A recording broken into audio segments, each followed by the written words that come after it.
Phantom Menace coming out this weekend. 25th anniversary. Who's got their tickets?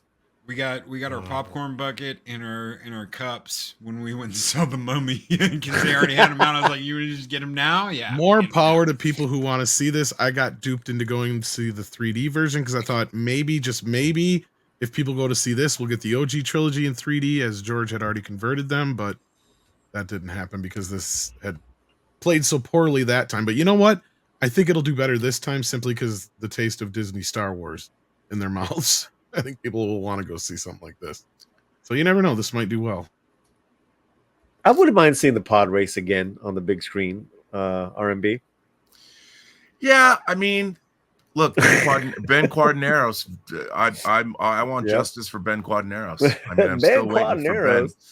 I really am. No, I have to tell you that. I'm not a fan of this movie. Yeah, and it was, you know, what's interesting to me? The story is really good, but the execution doesn't work. Oh no. Yeah. And I found it like, this is literally a movie that opens with two Jedi at the height of their powers, which we'd never seen before, landing, going into a room, sitting down and waiting. That's the opening scene of this movie. I mean, and they drink water or whatever, you know, and they're like sitting around wait. I mean, look, if you think about if you go back and you watch like Gennady Tarkovsky's Clone Wars series, the first Clone Wars series before, if you watch like the opening of that, if you go back and you look at this movie, you basically should have made it Lethal Weapon. You have Riggs and Murtaugh, you know, and you should have had the most killer opening scene on what some like Bond opening where these two Jedi just kick major bootay. They stop a civil war, whatever it is that they do, and you see them being absolutely awesome. And then it cuts to them, the Jedi Council reporting back, and they're like, "Well, you've done good, boys. We have a thing that we need you to do. There's this outlying planet named Naboo. It's been blockaded. We don't really understand what's going on, but we know you two boys can handle it.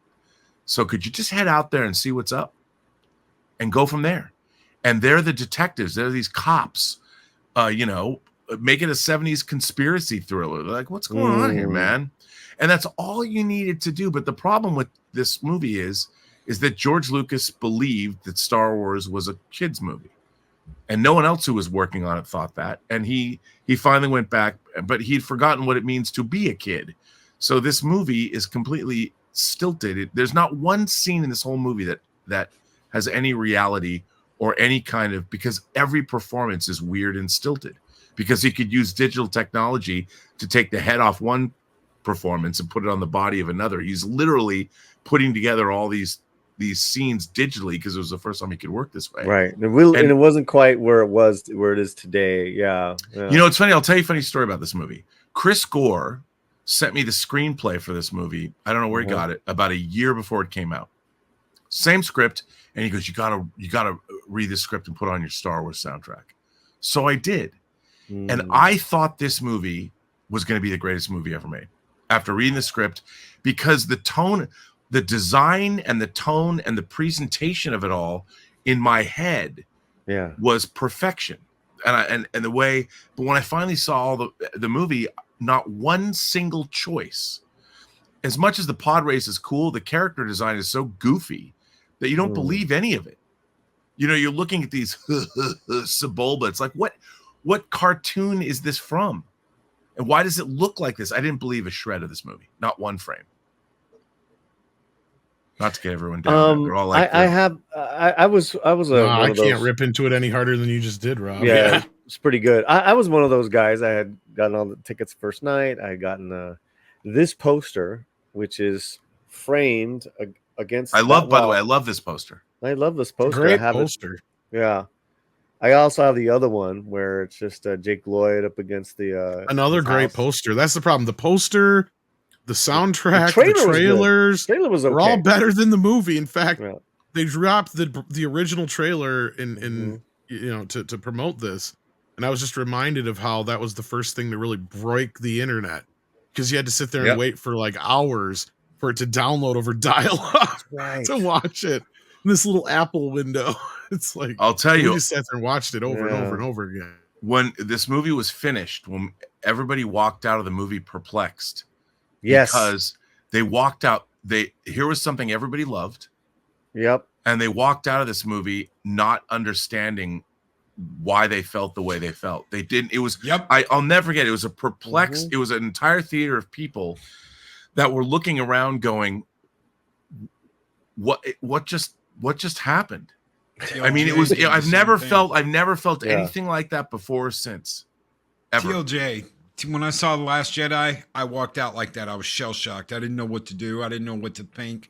I didn't understand what I had just watched, and I had to process it. I hadn't had to do that with a movie since Phantom Menace. I was just saying, if anything, I mean, I just remember the hype surrounding it, the feeling of having that big summer movie to go to and looking forward to seeing it. And, you know, even Attack of the Clones, I mean, it took me like 2 or 3 views of this movie to kind of get to a point where I'm like, well, it's not quite what I thought. Because, Robert, like, you're sent out right after the whole Darth Maul fight and the lead up at the ending to the clear, you know, we know Palpatine's doing the puppetry work. So the ending of the film kind of leaves you in a way going, especially with the celebration and everything, where you're kind of like, oh yeah, that kind of felt like Star Wars. It kind of felt like a good movie, but just something wasn't sitting right. And then the second time I saw it, I fell asleep during the pod race, I think it was. And then I kind of started to figure out what was going on here. I'm like, none of this matters. Like, this movie starts, like, you were right, Robert, like, between George wanting to just play with his toys and not really, I think, first of all, and I've said this in the last few weeks, especially now that he sided with Bob Iger in this whole Disney proxy war thing, and people were like shocked by it. I'm like, I'm not as shocked because we're bigger Star Wars fans than George ever was.